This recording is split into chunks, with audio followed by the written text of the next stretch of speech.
എപ്പിസോഡിൻ്റെ തുടക്കത്തിൽ ജിന്നു കിടന്നുറങ്ങിക്കൊണ്ടിരിക്കുകയായിരിക്കും. അപ്പോഴായിരിക്കും ജിന്ന ജിന്നുവിനെ വിളിക്കുന്നത്. ജിന്ന വിളിച്ചിട്ട് പറയും, നീ ഇപ്പോഴും ഉറങ്ങിക്കൊണ്ടിരിക്കുകയാണോ? ഇന്ന് പാരന്റ് ടീച്ചർ മീറ്റിംഗുള്ള കാര്യം മറന്നുപോയോ? അത് കേട്ടതും ജിൻവു ഉടനെ തയ്യാറായി ജിന്നേൻ്റെ സ്കൂളിലേക്ക് പോകും. ജിൻവുവിനെ അവിടെ കണ്ടതും ജിന്ന അവൻ്റെ അടുത്ത് ചോദിക്കും, നീ ശരിക്കും എൻ്റെ ചേട്ടനല്ലേ? അവൻ്റെ അപ്പിയറൻസും ഫേസും മാറിയതുകൊണ്ട്. അതിനുശേഷം ജിൻവു അവൻ്റെ അനിയത്തി ജിന്നേൻ്റെ ടീച്ചറിനെ കാണാൻ പോകുന്ന വഴിയിൽ ഒരുപാട് പെൺകുട്ടികൾ അവനെ നോക്കി റിസ്ഡപ്പ് ആയിട്ട് നിൽക്കും. അതിനുശേഷം ജിൻവു ജിന്നേൻ്റെ ടീച്ചറിനെ പോയി കാണും. ആ ടീച്ചർ ജിൻവുവിനോട് പറയും, ജിന്ന നമ്മുടെ സ്കൂളിൽ ഒരു റെപ്യൂട്ടഡ് സ്റ്റുഡൻ്റാണ് ആൻഡ് അവൾ അത്യാവശ്യം നന്നായിട്ട് പഠിക്കുകയും ചെയ്യും. കഴിഞ്ഞ എക്സാമിന് അവൾക്ക് നല്ല മാർക്കും കിട്ടിയായിരുന്നു. പക്ഷെ ഞാൻ നിങ്ങളെ ഇന്ന് വിളിച്ച് വേറൊരു കാര്യം പറയാൻ വേണ്ടിയാണ്.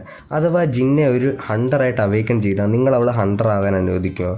അപ്പോഴത്തേക്കും ജിന്നു പറയും, ഇല്ല. അപ്പോൾ ആ ടീച്ചർ പറയും, ഞാൻ വിചാരിച്ച പോലെ തന്നെ ജിൻവു, എനിക്ക് താങ്കളുടെ ഒരു ഹെൽപ്പ് വേണം. അതിനുശേഷം സീൻ കട്ടായി ജിന്ന എൻ്റെ ഒരു കൂട്ടുകാരിനെ കാണിക്കും. ഈ കൂട്ടുകാരി ഓൾറെഡി ജിൻവുവിൻ്റെ കൂടെ ഒരു ഡഞ്ചൻ റെയ്ഡിന് പോയിട്ടുണ്ടായിരുന്നു. ജിൻവുവിനെ കണ്ടതും നിങ്ങളിവിടെ എന്തുവാ ചെയ്യുന്നതെന്ന് ഇവള് ചോദിക്കാൻ പോകും. അപ്പോൾ ജിൻവു അവൻ്റെ അനിയത്തി ജിന്നേൻ്റെയും ഫോട്ടോ അവൾക്ക് കാണിച്ചു കൊടുക്കും. അപ്പോൾ ആ കുട്ടി ചോദിക്കും, നിങ്ങൾ ജിന്നേൻ്റെ ചേട്ടനാണോ? നോക്ക്, നിങ്ങളെ ഇപ്പോൾ സ്കൂളിൽ നിന്ന് എൻ്റെ ടീച്ചറാണ് പറഞ്ഞു വിട്ടെങ്കിൽ ഇപ്പോഴേ ഞാൻ പറയാണ്, നടക്കത്തില്ല. ഞാൻ ഇനി സ്കൂളിലേക്ക് പോകുന്നില്ല. ഞാനൊരു ഹണ്ടറാകാൻ തീരുമാനിച്ചു. അത് കേട്ട് ജിൻവു പറയും, അതിനാര് പറഞ്ഞു നീ ഹണ്ടറാകുന്നതിൻ്റെ സ്വപ്നം കളയണമെന്ന്? നീ ഇപ്പം എൻ്റെ കൂടെ വാ. അതിനുശേഷം സീൻ കട്ടായി എയർപോർട്ട് കാണിക്കും. അവിടെ പഴയ Korean S rank hunter Hong Dongsu ഇറങ്ങും. ഡോങ്സോനെ ക്ഷണിക്കാൻ വേണ്ടി അവിടെ ഹണ്ടർ അസോസിയേഷൻ്റെ ചീഫ് ഓൾറെഡി വെയിറ്റ് ചെയ്തുകൊണ്ടിരിക്കുകയായിരിക്കും.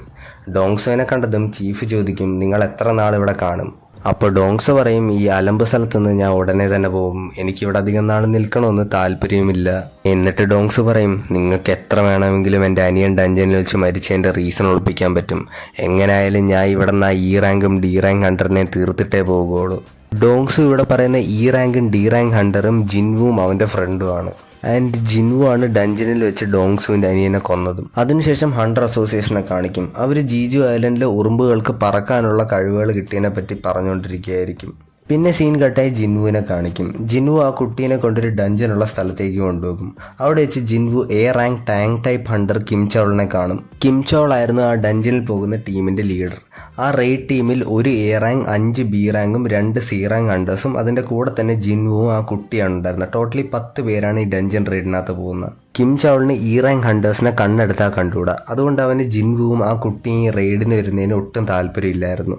ജിൻവു ആ കുട്ടീനെ ഇവിടെ കൊണ്ടുവന്നത് അവൾക്ക് കാണിച്ചു കൊടുക്കാൻ വേണ്ടിയായിരുന്നു. ഒരു ഇ റാങ്ക് ഹണ്ടർ ബാക്കി ഹണ്ടേഴ്സും മോൺസ്റ്റേഴ്സിനെയും കാട്ടി എത്രമാത്രം വീക്കാണെന്ന്. അതിനുശേഷം അവിടെ നിന്ന് ഏജൻസി ജിൻവുവിനോട് പറയും, ന്യൂ കമ്മേഴ്സിന് ചാൻസസ് കൊടുക്കണേ, നിങ്ങൾ കയറി ഫൈറ്റ് പെട്ടെന്ന് തീർക്കുകയും ചെയ്യല്ലേ. എന്നിട്ട് അവരെല്ലാവരും ആ ഡഞ്ചനിലേക്ക് കയറും. അപ്പോഴായിരിക്കും ആ ഗേറ്റ് ഒരു റെഡ് ഗേറ്റ് ആയിട്ട് മാറുന്നത്. ജിൻവു പെട്ടെന്ന് അവൻ്റെ തല ഗേറ്റിൻ്റെ പുറത്തേക്ക് ഇട്ടിട്ട് എന്നിട്ട് ഏജൻസിനോട് പറയും, പെട്ടെന്ന് അസോൾട്ട് ടീമിനെ വിളിക്ക്, ഇതൊരു റെഡ് ഗേറ്റ് ആയിട്ട് മാറിയിട്ടുണ്ടെന്ന്. ആ ഡഞ്ചനിൻ്റെ ഗേറ്റ് റെഡ് ഗേറ്റായി മാറിയതും അതിൻ്റെ അകത്തുള്ള സ്ഥലം കംപ്ലീറ്റ് ആയിട്ട് മാറി ഒരു മഞ്ഞ് മൂടിയ സ്ഥലമായി മാറും. അകത്തുള്ള ഹണ്ടേഴ്സ് പേടിച്ച് പാനിക്കായിട്ട് പറയും, ഗേറ്റ് ഇപ്പോൾ കാണാനില്ല, ഇനി നമ്മൾ എങ്ങനെ പുറത്തേക്ക് ഇറങ്ങും? അപ്പോഴത്തേക്കും കിം ചൗള് പറയും, ഇതൊരു റെഡ് ഗേറ്റ് ആണ്. അപ്പോൾ ജിൻവുവിൻ്റെ കൂടെ വന്ന കുട്ടി ജിൻവുവിനോട് ചോദിക്കും, ഈ റെഡ് ഗേറ്റ് എന്തുവാണ്? അപ്പോഴത്തേക്കും ജിൻവു പറയും, ഈ റെഡ് ഗേറ്റ് സാധാരണ ഗേറ്റുകളെയും കാട്ടിലും വളരെ ഡിഫറെൻ്റ് ആണ്. ഈ ഗേറ്റിൽ നമ്മൾ ഒരു വട്ടം കയറിക്കഴിഞ്ഞാൽ ഇതിൻ്റെ ബോസ് മോൺസ്റ്ററിനെ തോൽപ്പിക്കാതെ നമുക്കിതിൻ്റെ പുറത്തേക്ക് ഇറങ്ങാൻ പറ്റൂല. ആർക്കും പുറത്തുനിന്ന് ഇതിൻ്റെ അകത്തേക്കും വരാൻ പറ്റൂല. ആ സെൻറ്റൻസ് ജിൻവു പറഞ്ഞ് തീരുന്നതിന് മുമ്പ് തന്നെ ഐസെൽസ് എന്ന് പറയുന്ന മോൺസ്റ്റേഴ്സ് അവരുടെ മേളിൽ ആരോസ് വെച്ച് അറ്റാക്ക് ചെയ്യും. ആ ഐസെൽസ് 2 പേരുടെ മേളിൽ ടാർഗറ്റ് ചെയ്താണ് അറ്റാക്ക് ചെയ്തത്. ആ കുട്ടിയും വേറൊരാളും ഏറ്റവും 2 വീക്കസ്റ്റ് ആൾക്കാരുടെ മേളിലാണ് ആ ഐസെൽസ് അറ്റാക്ക് ചെയ്തത്. ആ കുട്ടീൻ്റെ മേളിൽ വന്ന അറ്റാക്ക് ജിൻവു അവൻ്റെ കൈ കൊണ്ട് ബ്ലോക്ക് ചെയ്യും. പക്ഷെ മറ്റേയാളുടെ മേളിൽ ആ ആരോ കൊണ്ട് അയാൾ മരിക്കും. ആ സമയത്ത് ജിൻവു അവൻ്റെ മനസ്സിൽ ആലോചിക്കും, ഇത് അഥവാ ഒരു 2 മാസം മുമ്പാണ് നടന്നിരുന്നെങ്കിൽ ആ ഐസെൽസ് എൻ്റെ മേളിലായിരിക്കും ഇത് ടാർഗറ്റ് ചെയ്തിരുന്നത്. ഈ അമ്പ് വിട്ടതിന് ശേഷം ഈ ഐസെൽസ് അവിടെ നിന്ന് പോകും. ഇത് കണ്ടിട്ട് കിം ചൗള് പറയും, നിങ്ങൾക്ക് ഇവിടുന്ന് ജീവനും കൊണ്ട് രക്ഷപ്പെടണമെങ്കിൽ ഞാൻ പറയുന്നത് കേൾക്കേണ്ടി വരും. എൻ്റെ കൂടെ നിങ്ങൾ വന്നാൽ നിങ്ങൾ ഇവിടുന്ന് ജീവനുമായിട്ട് പോകും. എന്നിട്ട് കിം ചൗള് പറയും, പക്ഷെ എനിക്ക് എല്ലാവരെയും രക്ഷിക്കാനും നയിക്കാനും പറ്റൂല. സി റാങ്കിന് മുകളിലുള്ള എല്ലാവർക്കും എൻ്റെ കൂടെ വരാൻ പറ്റും. അപ്പോഴത്തേക്കും ഒരു ബി റാങ്ക് പറയും, ഞാൻ ബാക്കി ലോ റാങ്ക് ഹണ്ടേഴ്സിൻ്റെ കൂടെ പൊയ്ക്കോട്ടെ. അപ്പോഴത്തേക്കും കിം ചൗള് പറയും, ഓ പൊയ്ക്കോ. ഈ ബി റാങ്ക് ഇങ്ങനെ പറയാൻ കാരണം അവൾ ജിൻവു ആ ഐസെൽസിൻ്റെ ആരോ അവൻ്റെ കൈ കൊണ്ട് തടയുന്നത് കണ്ടതുകൊണ്ടാണ്. എന്നിട്ട് അവൾ മനസ്സിലിങ്ങനെ പറയും, ബാക്കി ഹണ്ടേഴ്സിനൊന്നും ഈ ആരെ കാണാൻ പോലും പറ്റിയില്ലായിരുന്നു, ഇവനത് ബ്ലോക്ക് ചെയ്ത്. ഇവൻ മിക്കവാറും ഒരു എ റാങ്ക് അല്ലെങ്കിൽ ഒരു എസ് റാങ്ക് ഹണ്ടർ ആകാൻ സാധ്യതയുണ്ട്. എന്നിട്ട് ആ 2 ടീമും അവരവരുടെ വഴിയിലേക്ക് പോകും. ആദ്യം കിം ചൗളിൻ്റെ ടീമിനെ കാണിക്കും. അവർ വഴിയിൽ വെച്ച് ഐസ് ബിയർ മരത്തിൽ മാന്തി വെച്ച പാടുകൾ കാണും. അത് കണ്ട് കിം പറയും മറ്റേ ടീം എങ്ങനെയായാലും രക്ഷപ്പെടത്തില്ല, ഈ കാട് ഐസ് ബിയർസിന്റെ ടെറിട്ടറിയാണ്. അതവൻ പറഞ്ഞ് തീരുന്നതിന് മുമ്പ് തന്നെ അവരുടെ മുകളിൽ 3 ഐസ് ബിയർസ് അറ്റാക്ക് ചെയ്യും. കിം ചൗളിന്റെ മുകളിൽ ഒരു ഐസ് ബിയർ അറ്റാക്ക് ചെയ്തതും അവൻ ഒറ്റ അറ്റാക്ക് കൊണ്ട് തന്നെ ഒരു ഐസ് ബിയറിനെ തീർക്കും. എന്നിട്ട് നമുക്ക് ജിൻവുവിന്റെ ടീമിനെ കാണിച്ചു തരും. ജിൻവുവിന്റെ ടീമിലുള്ള ബീറാങ് ഹണ്ടർ മരത്തിലുള്ള പാടുകൾ കണ്ടിട്ട് പറയും, നമ്മളിപ്പോൾ ഐസ് ബിയർസിന്റെ ടെറിട്ടറിന്റെ അകത്തേക്കാണ് പൊയ്ക്കൊണ്ടിരിക്കുന്നത്. അപ്പോൾ ജിൻവു പറയും, ഇത് ഐസ് ബിയറിന്റെ ടെറിട്ടറി ആയതുകൊണ്ട് നമുക്ക് അവരെ മാത്രം പേടിച്ചാൽ മതി. ഐസ് ബിയറിനെയും കാട്ടിലും ബുദ്ധിയും ശക്തിയുമുള്ള മോൺസ്റ്റേഴ്സാണ് ഐസ് എൽഫ്സ്. പക്ഷെ അവരിത് ഐസ് ബിയറിന്റെ ടെറിട്ടറി ആയതുകൊണ്ട് അവർ ഇതിനകത്തോട്ട് കയറാറില്ല. അതിനുശേഷം ഭയങ്കര തണുപ്പായതുകൊണ്ട് ജിൻവു അവന്റെ ഇൻവെന്ററിയിൽ നിന്ന് എല്ലാവർക്കും വേണ്ടി ജാക്കറ്റുകൾ എടുത്തു കൊടുക്കും. അതുകൊണ്ട് ബാക്കിയുള്ളവർ ജിൻവുവിൻ്റെ പവേഴ്സിനെ പറ്റി അറിയാൻ നോക്കും. അപ്പോൾ ജിൻവു പറയും, എൻ്റെ പവേഴ്സിനെ പറ്റി ആരും ചോദിക്കില്ലെന്ന്. അതിൻ്റെ കൂടെ തന്നെ എൻ്റെ അടുത്ത് ആവശ്യങ്ങളും പറയാൻ നിൽക്കില്ല. അപ്പോഴായിരിക്കും അവരുടെ മുകളിൽ ഒരു ഐസ് ബിയർ അറ്റാക്ക് ചെയ്യുന്നത്. അതിനുശേഷം സീൻ കട്ടായി ഗേറ്റിൻ്റെ പുറം കാണിക്കും. അവിടെ വൈറ്റ് ടൈഗർ ഗിൽഡിൻ്റെ ക്യാപ്റ്റൻ ബേക്യുൻ ഓൾറെഡി വെയിറ്റ് ചെയ്തുകൊണ്ടിരിക്കുകയായിരിക്കും. ബേക്യുൻ പറയും, ഭാഗ്യമുണ്ടെങ്കിൽ ആ എ റാങ്കും ബാക്കി ബി റാങ്ക് ഹണ്ടേഴ്സും രക്ഷപ്പെടും. ബാക്കിയുള്ളവരെ പറ്റി പ്രത്യേകിച്ചൊന്നും പറയാൻ പറ്റൂല. അപ്പോഴത്തേക്കും ആ ഗേറ്റിൻ്റെ അവിടെ നിന്നൊരു ഏജന്റ് പറയും, ജിൻവു എന്ന് പറയുന്ന ഒരാളും അതിൻ്റെ അകത്ത് പോയിട്ടുണ്ടായിരുന്നു. അപ്പോഴത്തേക്കും ബേക്യുൻ ചോദിക്കും, അവൻ്റെ റാങ്ക് എത്രയാ, എ റാങ്ക് വല്ലതും ആണോ? അപ്പോഴത്തേക്കും ആ ഏജന്റ് പറയും, ഇ റാങ്ക് ആണ്, പക്ഷെ എനിക്ക് ഉറപ്പുണ്ട് ജിൻവു റീഅവേക്കൺ ചെയ്തിട്ടുണ്ടെന്ന്. അവൻ മിക്കവാറും ഒരു എ റാങ്ക് അല്ലെങ്കിൽ ഒരു എസ് റാങ്ക് ഹണ്ടർ ആവാൻ സാധ്യതയുണ്ടെന്ന്. അപ്പോഴായിരിക്കും എസ് റാങ്ക് ഹണ്ടർ ഡോങ്സു അവിടെ വരുന്നത്.